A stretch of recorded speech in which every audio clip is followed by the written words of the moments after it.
चाहता है, कर ले जो कुछ करना है, कुछ हासिल नहीं होने जा रहा है भारतीय जनता पार्टी को। इनका ईडी सीडी बीडी कुछ काम नहीं होने वाला है। पूरे लोग अगर आप देखेंगे तो जमीन कारोबार में पैसा लगाता है। आज यहाँ से कर्रा चले जाइए, सिमडेगा चले जाइए, तोरपा चैनपुर चले जाइए, किसका जमीन वहाँ पर घेरा किया गया है? भारतीय जनता पार्टी का लोग किया है, पैसा लगाया है उसमें। उनकी संपत्ति की जांच होना चाहिए, उनको सम्मान करनी चाहिए। आजकल हवन में घी डालने से भी डर लगता है कि कब हमारा ही दामन या हाथ जल जाए। नमस्कार, जोहार एचएनएन देख रहे हैं आप। झारखंड के पूर्व मंत्री और कांग्रेस के विधायक रामेश्वर उरांव और उनके बेटे रोहित उरांव को ईडी का समन जारी करके पूछताछ के लिए बुलाया गया है। मामला है शराब घोटाले। शराब घोटाले को लेकर समन जारी किया गया है, जिसमें उत्पाद विभाग के पूर्व कमिश्नर की भी तलब हुई है। उनसे भी पूछताछ की जाएगी। देखिए, रामेश्वर उरांव खुद झारखंड के एक बड़े वरिष्ठ नेता है कांग्रेस के, और उन्हें समन भेजकर पूछताछ के लिए बुलाना मतलब कोई भी छोटी घटना नहीं कही जा सकती है। बात करें रामेश्वर उरांव और रोहित उरांव की, तो रामेश्वर उरांव आईआरएस ऑफिसर निशा उरांव के पिता हैं और रोहित उरांव उनके भाई। निशा उरांव वो है जो लगातार धर्मांतरण पर रोक की मांग कर रही हैं, लगातार सरना सनातन को एक जैसा बता रही हैं, कह रही हैं कि कुछ पद्धतियां अगर छोड़ दी जाए तो अमूमन एक जैसी है। सरना अगर नींव है तो सनातन पूरा का पूरा पेड़ है। इसको लेकर रामेश्वर उरांव और निशा उरांव की जो समझ जानकारी की बात करें तो विरोधाभास है। जहां रामेश्वर उरांव कहते हैं कि दूर दूर तक आदिवासी हिंदू नहीं है, सरना सनातन नहीं है, वहीं यहाँ पर निशा उरांव हैं जो यहाँ पर सनातनी मय हो चुकी हैं। और उन पर यह आरोप भी लगता रहा है कि भाई चूंकि गैर आदिवासी से उन्होंने शादी की है तो इसको लेकर ट्रोल भी किया जाता रहा है। लेकिन उनका कहना है कि मैं डिलिस्ट होने के लिए तैयार हूं, लेकिन जो धर्मांतरित आदिवासी हैं वो असली आदिवासियों का हक ना मारे। फिलहाल सोशल मीडिया पर ज्योत्सना किरकिट्टा ने उंगली उठाई है। उन्होंने कहा है कि ये समन सिर्फ ध्यान भटकाने के लिए किया गया है, क्योंकि आईआरएस ऑफिसर जो हैं वो भाजपा से जुड़ी हुई हैं, वो आरएसएस से जुड़ी हुई हैं। दरअसल झारखंड में हो क्या रहा है कि जो जो मिशनरियों और धर्मांतरण के खिलाफ बोलता है उन्हें आदिवासी समाज का गुनहगार बना दिया जाता है, उनका दुश्मन बना दिया जाता है और आरएसएस भाजपा का करीबी बता दिया जाता है। तो निशा उरांव, निशा भगत पर यही इल्जाम लगते हैं कि ये दोनों आरएसएस और भाजपा के कहने के हिसाब से चलती हैं, उन्हीं के प्रोपेगेंडा को यहाँ पर फैला रही हैं। फिलहाल ज्योत्सना ने सोशल मीडिया पर पोस्ट डाला है कि ये निशा उरांव दीदी के मुद्दों को दबाने के लिए ये एक लॉलीपॉप की तरह फेंका जा रहा है। ईडी का समन होने वाला कुछ भी नहीं है, सिर्फ ध्यान भटकाया जा रहा है। क्योंकि ये आईआरएस ऑफिसर है, सरकारी कर्मचारी हैं और इसके बावजूद भी राजनीति में दिलचस्पी लेती हैं।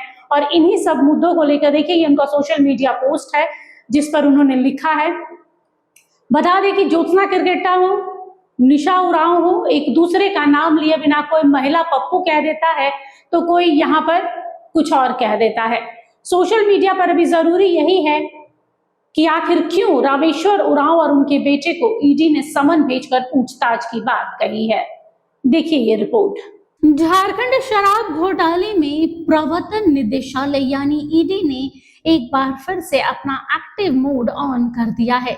ईडी ने शराब घोटाले में पूर्व मंत्री और लोहरदगा के कांग्रेस विधायक रामेश्वर उरांव को समन जारी किया है। साथ में उन्हीं के बेटे कांग्रेस विधायक रोहित प्रियदर्शी उरांव को भी समन जारी किया है।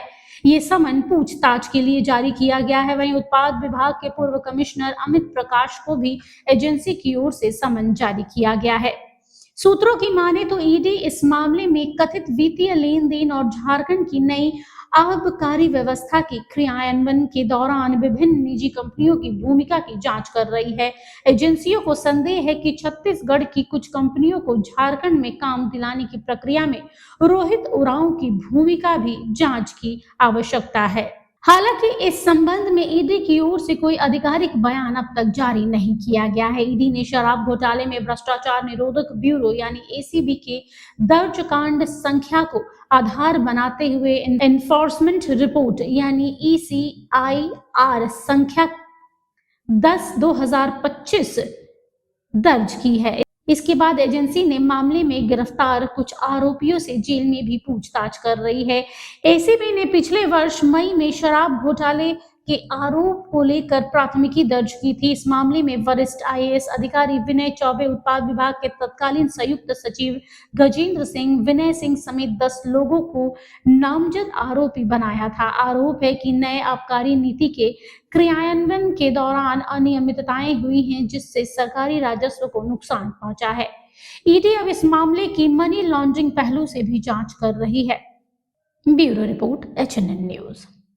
आदरणीय रामेश्वर उरांव जी को अगर सम्मान किया है तो उसका बाल भी बांका नहीं कर सकता है। एक बात मैं बता दे रहा हूँ कि ये जो आने वाले दिन में इनका एक राजनीतिक हथकंडा है।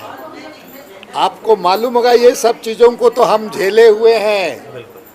आप देखे होंगे कि इनके बीच में कई एक लोग, बड़े बड़े लोग, घोटालाबाज, भानु प्रताप शाही कौन चीज़ है, दवा घोटाला है, दवा घोटाला में। और ऐसे लोग कितने लोग हैं आपका वहाँ पर, कई एक लोग हैं। उनके साथ क्यों नहीं होता है जी? और हमारे साथ क्या हुआ, हम कौन सा हमने अनियमितता किया था? आज नैरेटिव सेट करके लोगों को कहता है, सोशल मीडिया में वही लोग करता है पूरा। कौन चीज़ हमने किया था जो आज हम झेल रहे हैं? रामेश्वर उरांव को कुछ नहीं होने वाला है।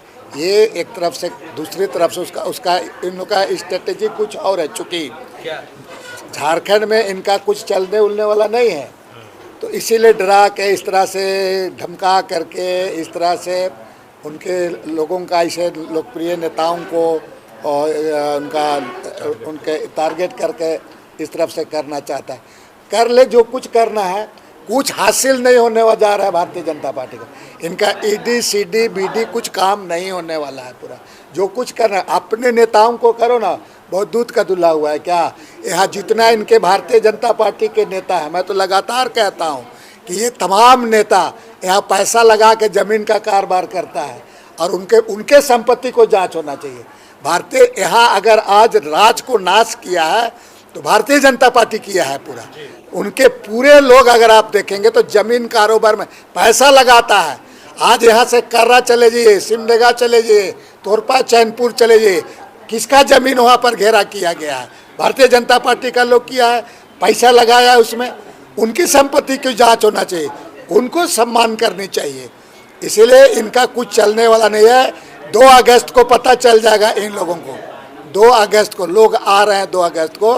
बहरहाल अब इस पूरे मामले पर ईडी मनी लॉन्ड्रिंग का भी जो एंगल है वो जांच कर रही है, क्योंकि रामेश्वर उरांव एक बड़ा चेहरा, वरिष्ठ नेता है कांग्रेस के, और उनका नाम इसमें आना, उनकी पूछताछ के लिए भी बुलाना एक बड़ी साजिश के तहत हो सकता है। ये भी कह सकते हैं कि आखिर इनका नाम ही क्यों आया है, और पूछताछ के बाद क्या निकल कर आता है उसी पर सबकी नजर बनी रहेगी। फिलहाल के लिए बस इतना ही। देखते रहिए HNN न्यूज। नमस्कार, जोहार। अगर आपको हमारा ये वीडियो अच्छा लगा तो इसे लाइक करें, शेयर करें और हाँ, सब्सक्राइब करना ना भूलें।